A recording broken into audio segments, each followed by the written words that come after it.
Welcome to Your Child's Brain, a podcast series produced by Kennedy Krieger Institute with assistance from WYPR. I'm Dr. Brad Schlaggar, pediatric neurologist and president and CEO of Kennedy Krieger Institute. Pediatric clinical research is a critically important way forward to improving patient care and to developing effective, rational treatments for diseases and illnesses, both rare and common, impacting children. Participation in research and clinical trials plays an essential role in discovering better and more innovative ways to deliver care that improves outcomes. Over the past 40 plus years, we've seen a number of remarkable accomplishments in pediatric care that have come about due to pediatric research, including the prevention of infectious diseases with vaccines that have saved literally millions of lives, genetic-based therapies for rare neurologic diseases in children like spinal muscular atrophy and adrenoleukodystrophy. We've reduced dramatically sudden infant death by putting neonates and infants on their backs to sleep. We've developed chemotherapeutic and, more recently, precision interventions for some childhood cancers, dramatically improving survivorship, and have improved survivorship and life expectancy for children with genetic diseases like cystic fibrosis and sickle cell. All that said, we still have a lot of work in front of us to improve outcomes from pediatric onset illness. Research will continue to be the key to making progress. So today, we're going to talk more about pediatric research with my colleague and friend, Dr. Amy Bastian. Dr. Bastian, a physical therapist and internationally known neuroscientist, is the Chief Science Officer at Kennedy Krieger Institute, where she also directs the Center for Movement Studies. Dr. Bastian is a professor of neuroscience and neurology at the Johns Hopkins University School of Medicine. Welcome, Amy. And Amy, as I mentioned, you're the Chief Science Officer at Kennedy Krieger, and before we talk about that role, because you have such an interesting background as a clinician and a neuroscientist, could you talk about your path, your training, and how that pathway led to the creation of the Center for Movement Studies? It's a path that really started for me when I was a child. I loved movement and loved to play sports. I absolutely felt comfortable doing all kinds of crazy things, much to the chagrin of my parents. And when I got to college, I decided I wanted to do something where I could be involved in movement. And I ended up going to physical therapy school because it seemed like a really ideal fit. What was interesting, though, is once I finished physical therapy school and started working at a hospital that took care of people with neurological diseases, I realized that I didn't understand why, how, when I should be doing certain things with certain patients. And I was fascinated by it. So I decided that I needed more education. I went back to graduate school and decided that I would blend my interests in the brain and my interest in movement control. Well, how does that background, that pathway that you just described, how does it influence how you go about studying how the brain learns, both typically and after a disease or injury? What really drives our ability to have this rich repertoire of movements is learning in childhood. And understanding the mechanics of movement and understanding the efficiencies of movement allow our team to think about how the nervous system is developing to make movement control the best it can be. And it also helps us to understand that there are critical times to be learning movement, important times, I should say, and there are also challenges if you're not moving enough and in the right ways. And so I think knowing something about the mechanics and understanding what the brain might want to optimize is a good blend of the two things. You take advantage of virtual reality as a technology in a lot of ways. The way I think of you're sort of an engineer in many ways, the way you approach problems. Can you, before we get to the Chief Science Officer part of the discussion, just maybe say a few more words about how engineering, how virtual reality as a technology, how they play a role in your approach to studying the brain? When I talk to people about my lab, usually people think about a wet lab, test tubes, specimens, cells, cell culture. You go into my lab and you don't see any of those things. What you see are robots, crazy treadmills with belts that can move independently under each foot. The reason that we have these kinds of technologies is because it allows me to study how people learn to control the body under these novel circumstances, and then we can start to see how those motor memories are formed, how they sort of solidify, how you bring them back up, and how they're affected by damage to different parts of the nervous system. Let's talk about your role as chief scientist at Kennedy Krieger. What does that role mean for you?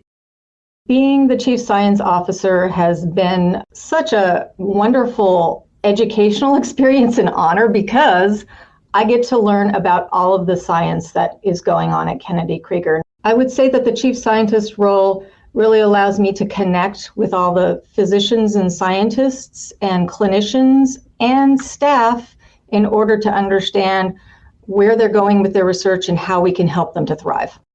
It's often expressed that it's going to be a pill or a gene therapy or something at that level that's going to cure a disease or bring somebody who's got atypical development into typical development. But we know, and I think one of the reasons why it's so important that a systems and cognitive neuroscientist like yourself is at the helm as a chief science officer for the Institute is because it's going to require both molecular and pharmacologic therapies, but also it's going to require learning, mechanisms of learning or relearning to get an individual back on a more typical developmental trajectory. So how do you think about that interplay between the different kinds of mechanisms for intervention for improving outcomes? Well, I think that you said it beautifully, and let me give you an example of this. So early in life, of course, the nervous system is not mature. If you have a disorder that involves a component of the nervous system, correcting it is one thing. So maybe you get the right neural transmitter, or maybe you have you're expressing the right gene. That in and of itself will help, but what it won't do is it won't do what we naturally need to be able to do in order to develop, and that is we have to be able to experience the right intensity, variety of experiences in order to make sure that we're forming the right connections in the brain. So as a very young child, everything you do, you move, you see, you listen, you think, you feel, those are forming the circuits that you will use in order to begin to do the things that children do. And so I think that this interplay is so critical, and that a pill or a gene is an essential part, but not the only part. And if you don't have the right experiences, and you don't have the right therapies, and you don't have the right processes laid down in the brain, you're not going to have an optimal outcome at all. So how crucial then is the research enterprise for finding effective interventions for children with neurodevelopmental issues? And where do you think are the most exciting and promising research directions, therefore? So I think we all believe now that there's a lot of promise in gene therapy. And gene therapy has already shown amazing advances in terms of treating very lethal diseases in children. And so I think that manipulating that fundamental part of the nervous system is going to allow us to make even better gains using our conventional or developing therapies, for example. I'm really particularly excited about combination therapies. I'm excited about not just using a new drug, but also using new techniques to drive plasticity or learning in the nervous system and to help children learn to speak, to walk, to think, and to have, good emotional function. Another advance that's really critical is simply our ability to measure and understand activity in the nervous system and the behavior of the children that we're seeing.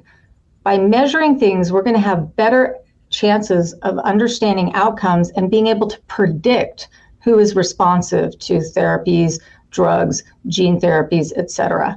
So this kind of precision approach, where if we can measure a variety of hard to quantify factors and then make good predictive models, then I think some of these other tools can be deployed in a much more specific way.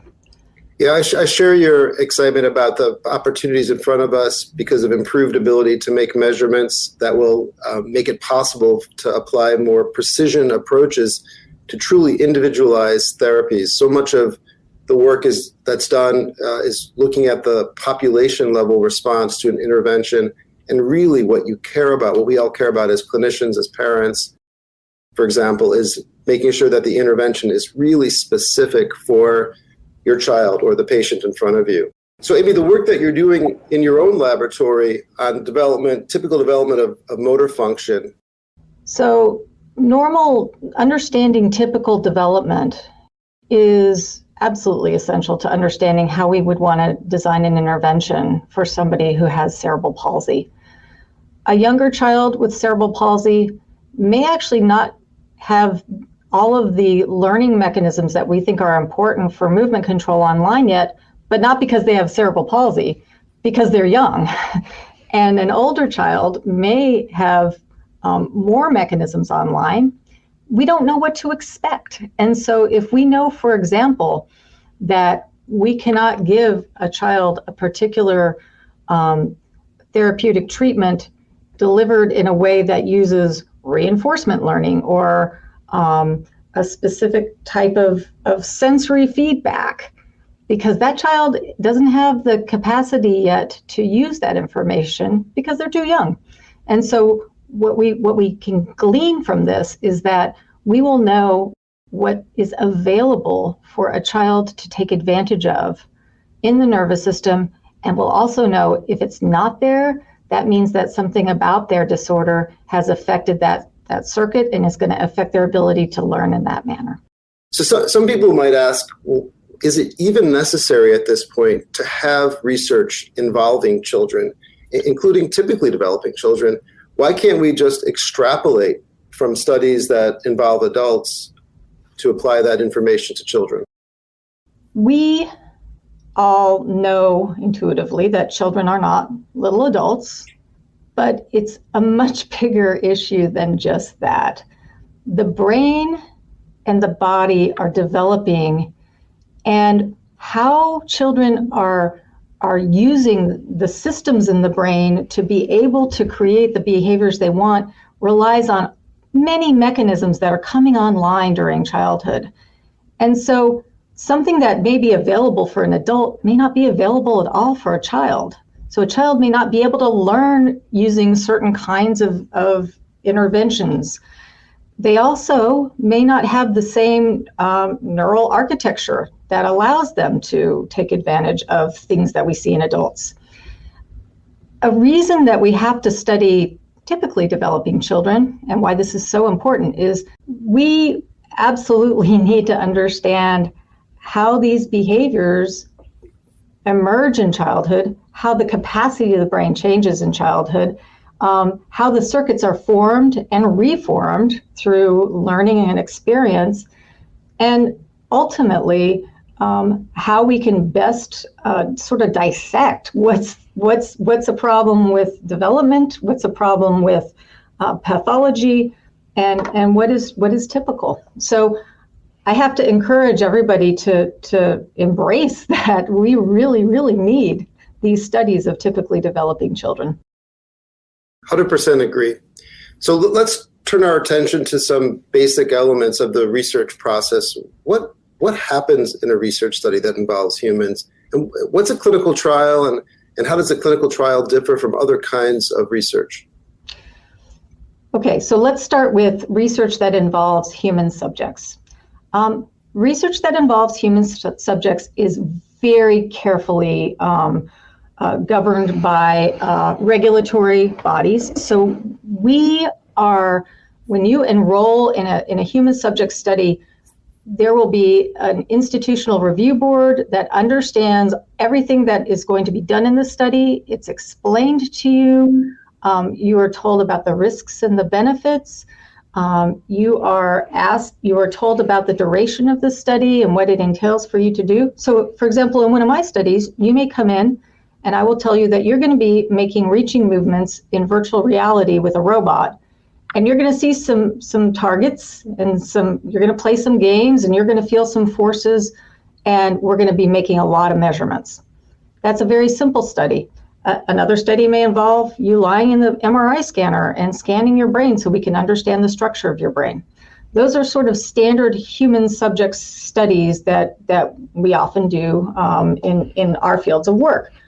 A clinical trial is a study that is designed to understand if an intervention of some kind is safe and effective, and to understand things like dosing, how much of a medication or a therapy or any kind of other intervention, behavioral intervention, is needed to have a good effect. It also may help us to understand who will benefit and who won't. The beauty of clinical trials, I have to say, is that they're so heavily scrutinized in a good way that we know and spend so much time looking at safety profiles, working with government agencies to make sure that we are meeting all the right requirements to make our science as safe as possible. And honestly, it allows people to get care that isn't necessarily available yet. Clinical trials for adults, there are like 5 times more clinical trials for adults than children. And yet children are arguably more complex because their nervous systems are developing and changing and they're growing. And so we really need more of that. And it's done in a safe and rigorous way and in an informed way. It's just absolutely necessary. Yeah, there really is a significant disparity between research studies, clinical trials inclusive for children versus adults. It also reflects differences in funding. Probably also has a lot to do with a sense of the process of enrollment and consenting one's own child. So for a parent considering consenting their child for research participation, how does that parent go about weighing the benefits and risks of that participation? It's an important component for the investigator who's running the study to have a very clear and thorough description of risks, benefits, and other considerations like, is this going to take a lot of time? Is this going to be something that you can actually do in your life if you need to have your child training for an hour a day for 6 months? So I think those are the kinds of considerations that a parent will need to make. I think that the good news is that regulatory bodies are very cautious about studies that impose anything more than minimal risk with children. And so our studies with children have to have some benefit in order to have any risk. And the risk-benefit profile is scrutinized. So I think that a parent is going to want to come in and first of all, understand why they're doing the research, understand what the risks are, and sometimes they're as benign as boredom, and sometimes there may be, getting a little blood drawn, which is not terribly risky. The child may not enjoy it, but they're not risky. And it also, the benefits then, of course, are, important to weigh whether this is a study that will help the parent to understand a disorder that the child has, or it may even be something that could be therapeutic for the child. So those things all have to be weighed in considering. You touched on this a bit, but what are some of those built-in mechanisms that are in place to protect privacy, confidentiality, and to make sure that the data belonging to that child research participant it stays protected? Yeah, so there, just like your medical records at any of your medical providers, research is also governed such that you cannot, researchers cannot share protected health information or any identifying information. So everything that is collected is de-identified before we make publications and before we disseminate information. We talked about some of the challenges that have to do with funding and even availability of studies in children. But one of the big challenges, once there are studies in place and funding available, is recruitment. What are the challenges that you know of in recruiting children to participate in research studies? Recruitment is a huge issue. It's so important. Recruitment is challenging for many reasons. You know, it's not just one person you have to bring in. It's a parent, it's a child, it might be their brothers and sisters. It takes time. It takes time away from school potentially, or it takes time away from family. It's often something that a parent isn't even aware of. And so it's, you know, recruiting, getting the message out to parents is sometimes challenging. It's not something that we can just, disseminate always on social media or any other outlet. It requires a lot of careful work. So how can parents learn more about what research studies and what clinical trials are available for participation? The first place I would go if you're interested in a clinical trial is clinicaltrials.gov. That's a website, and it's searchable, and it'll tell you which trials are enrolling. That is, they're taking new participants. It'll tell you about the trial, where it is, what conditions there might be clinical trials to treat, and so forth. Most major medical institutions also have websites that post the need for different kinds of participants, healthy participants, typically developing children, and people with different disorders. Those are two major places to go. There are other research recruitment websites, but I would start there. You know, we can post on the podcast's webpage, we can post links to clinicaltrials.gov and other resources that you think are good and reliable for directing people not only to available studies, but perhaps to information about the whole process to help demystify the experience and make people feel more comfortable about the entire process. Because as we've been discussing, it's really critically important that we have not only the research in place, but also the participation in it so that that work can lead to improved outcomes for the children for whom we care. So Amy, let's close with you sharing what you consider to be the most exciting directions for you and your own research team at Kennedy Krieger. Right now, we are actually trying to map out the developmental time course of maturation of motor learning mechanisms. So how the brain uses information to learn and control movements ranging from sitting to walking to reaching and build on those kinds of innate things that you're born with in order to make your body do what you want it to do. Honestly, we're finding things are maturing much later than we thought. And so this is a large study. We're recruiting lots of typically developing kids. It will really help the children that have damage to the nervous system, because now we'll know what the baseline is and we'll understand how it's changing.